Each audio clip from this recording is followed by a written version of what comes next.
Kung gusto magluto, di ako karon og beef brisket, charis. Oh, for today's video, chef cook tayo, charis. So, mao na ni karon. Marinated na dai na siya ha. Gimarinate na nako na. So, ato lang gibutang ang ato ang kamatis. Ang katong gihiwa na to gagmay-gagmay na. So, butangan pud nato ani og Prego, charis. Kanang bitang sauce. Mao man ni pagutang sa kong amo no para mas malasa.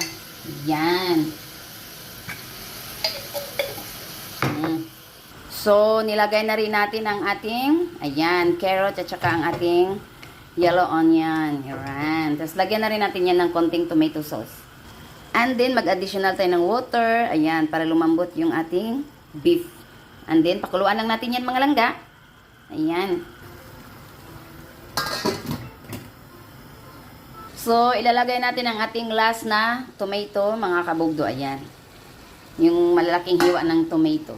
And then, mag-additional ulit tayo ng water dito para lumambot ulit. Ayan na, mga kabugdo, ang ating beef brisket. Luto na siya.